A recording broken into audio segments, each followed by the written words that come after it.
बशर में आया है मगर नूर नला नूर है, नूर नला नूर।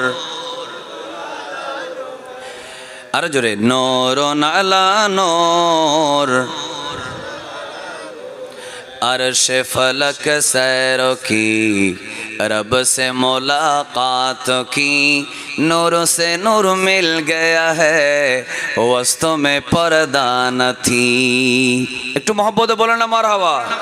अरे ये मिलन है मुहीब, ये मिलन है मुहीब, बाकी जरा देख ले सबाई।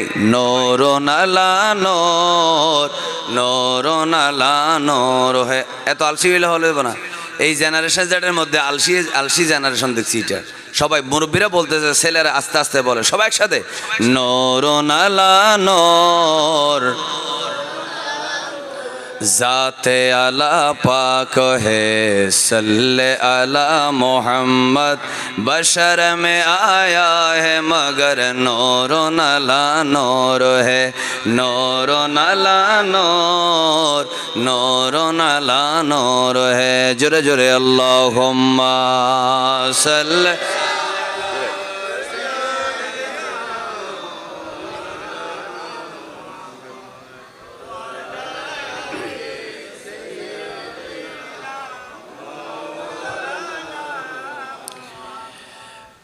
रसूल करीम सल्लल्लाहु अलैहि वसल्लम के अल्लाह मुनीर বলেছেন, তার মানে তিনি আরেকজনকে নূর দিতে পারে।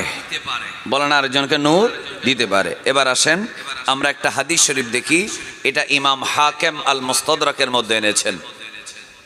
আমাদের দেশে একটা আধুনিক শেখ পাওয়া গেছে, সে বলতেছে আমার নবী নাকি 40 বছর পরে হঠাৎ করে নবী হয়েছে, মানে এর আগে তিনি নবী ছিলেন না। আচ্ছা আপনারা বলেন তো দেখি, যারা একেবারে বাচ্চা তারাও জানে ঈসা আলাইহিস সালাম মায়ের কোলে কথা বলেছেন, ঠিক কিনা বলেন না?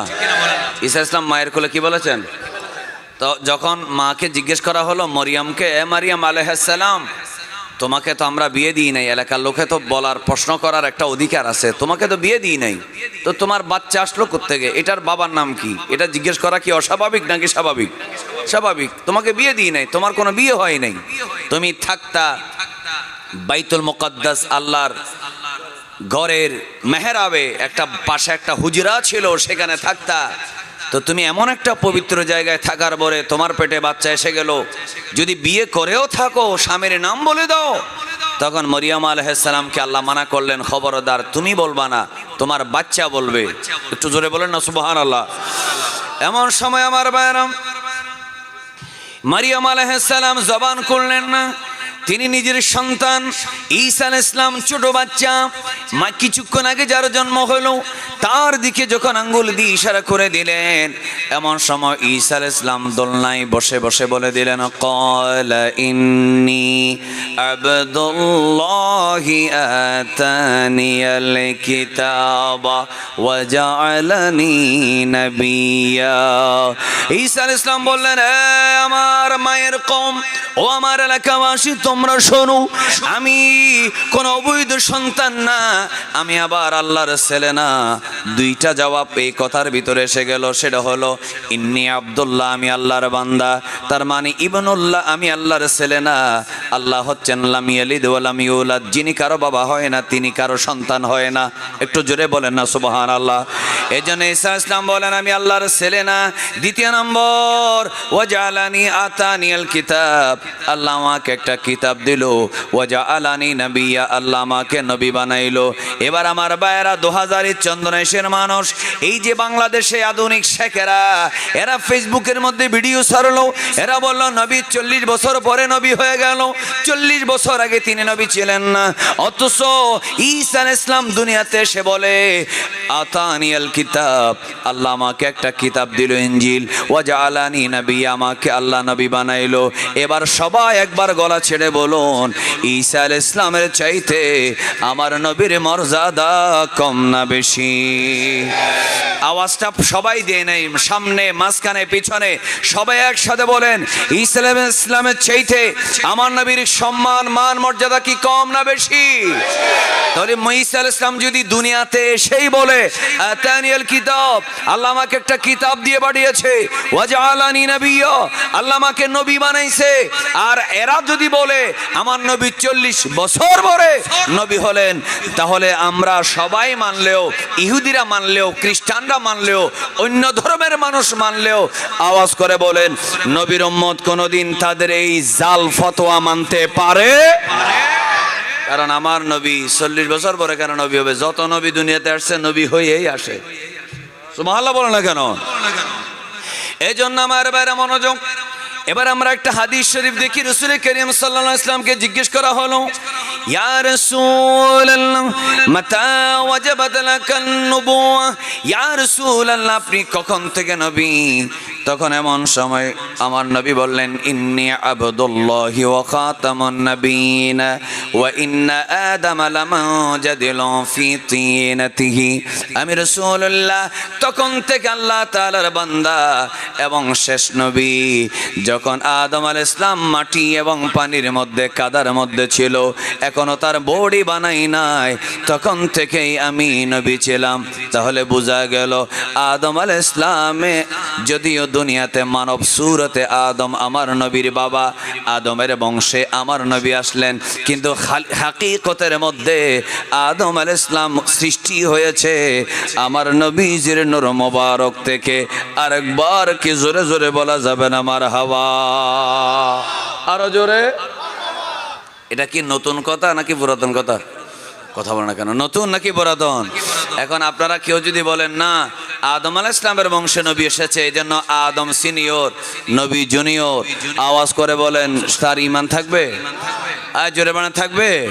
বরং আপনারা তো সবাই জানেন আদম আলাইহিস সালাম কি কি পেয়েছেন আমার নবীর থেকে। আমরা সিরিয়ালি কথাগুলো বলবো ইনশাআল্লাহ, কিভাবে আমার নবী প্রথম সৃষ্টি। এবার আসুন, আমাদের বাংলাদেশে যারা কওমি আছে, ওয়াহাবি আছে, আমি কাউকে গালিগালাজ করা এটা আমার অভ্যাস না। আমার অভ্যাস হচ্ছে দলিল দেওয়া। জোরে বলেন কি দেওয়া? দলিল। কওমি মাদ্রাসার আলেমদের একটা মুরব্বী আছে, তার নাম হচ্ছে আশরাফ আলী থানবী। আশরাফ আলী থানবী একটা কিতাব লিখেছেন নাশরুত তিব। নাশরুন মানি ছড়িয়ে দেওয়া, তিব মানি হচ্ছে সুগন্ধি ছড়িয়ে দেওয়া। তো সেই কিতাবটা তিনি কার শানে লিখেছেন? তিনি লিখেছেন আমার নবীর শানে। একটু মহব্বতে বলেন না মারহাবা। আচ্ছা বলেন, আমি যদি কওমি মাদ্রাসার কোনো আলেমের কিতাব থেকে প্রমাণ করতে পারি তিনি আমার নবীকে নূর বলেছেন, তাহলে কি আপনারা কি নারাজ হবেন নাকি খুশি হবেন? জোরে বলেন, নারাজ হবেন না খুশি হবেন? এখন আপনারা কি কালকে সকালে বলবেন উনি কওমি মাদ্রাসার হুজুরকে গালি দিছে? কথা বলেন, আপনারা কি সেটা বলবেন? আমি কাউকে প্রশংসা করার জন্য আসি নাই, গালি দেওয়ার জন্য আসি নাই। আমি এটাই বলতে চাচ্ছি, সুন্নিরা নবীকে নূর বললে যদি বেদাত হয়, যদি শিরিক হয়, তাহলে তোমাদের মুরব্বী আশরাফ আলী থানবী তো বড় মুশরিক। কারণ তিনি নাশতিবে তিনি এই কথাটা প্রমাণ করেছেন। সারা পৃথিবী, আসমান জমিন, চন্দ্র সূর্য, লৌহ কলম তৈরি করার আগে আমার আল্লাহ যখন কেউ ছিল না, তখন আমার আল্লাহ যাকে প্রথম তৈরি করেছেন, সৃষ্টি করেছেন, তিনি হচ্ছে নূরে মুহাম্মাদি সাল্লাল্লাহু আলাইহি ওয়াসাল্লাম। একবার কলিজা ভরা আওয়াজ দিয়ে বলেন মারহাবা।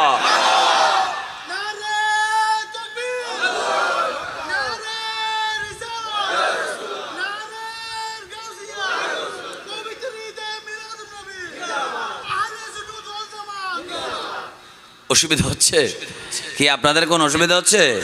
খুব মনোযোগ রাখেন। আসলে রাত হচ্ছে, রাত হলেও কি হবে, ইনশাআল্লাহ আমরা যে মহব্বতের আলোচনায় বসে গেছি এখানে কিন্তু সারাসারি নেই। দেখি আল্লাহ কতটুকু নিতে পারে ইনশাআল্লাহ। বলেন, যদি আপনাদের খারাপ লাগে একজন দাঁড়ায় যাবেন, দাঁড়ায় বলবেন যে নামো, নামে যাব। ও এরকম সাহস আসেনি? বলতে পারবেন ইনশাআল্লাহ?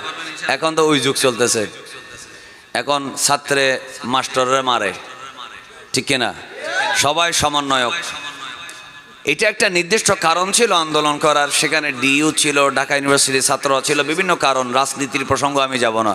কিন্তু আপনাদের এখানে 2000 প্রাইমারি স্কুলের ছেলেরা যদি বলে এই প্রাইমারি স্কুলের মাস্টার, হেডমাস্টার নামো, তাহলে এটা তো একটা ফাগলামি হয়ে গেল। ছেলেরা যদি বলে আব্বাকে আপনি আব্বার পদ থেকে পদত্যাগ করেন, স্ত্রী যদি জামাইকে বলে আপনি বহুত দিন স্বামী ছিলেন, বহুত দিন হাইও আন্না খাইও, নামো, এটা কি আক্কল হবে না বেআক্কল্যে হবে? জোরে বলেন না। এটা কি আদব হবে নাকি বেয়াদবি হবে? এই জন্য সব জায়গায় কি চলে না, রাজনীতি বলে না চলে, এই জন্য অসুবিধা নেই। আল্লাহ পাক সবাইকে ধৈর্য ধরে কথা শোনার তৌফিক দেখ, আমিন বলেন। ছোট ছোট ছেলে, ছোট ছোট বাচ্চা প্রাইমারি স্কুলের মাস্টাররা বলতেছে চলে যান।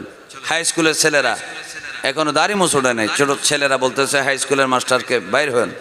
এখানে জাফরাবাদ মাদ্রাসার প্রিন্সিপালকে জামাত শিবিরের লোকেরা বেতন দিয়ে ছোট ছোট বাচ্চাদেরকে ভুল বুঝিয়ে মিছিল করাচ্ছে প্রিন্সিপালের বিরুদ্ধে। একটু জোরে বলেন নাউজুবিল্লাহ। এগুলার হিসাব একদিন আছে না নেই? চিল্লায় বলেন আছে না নাই? এগুলা কি ছাত্র নাকি অছাত্র?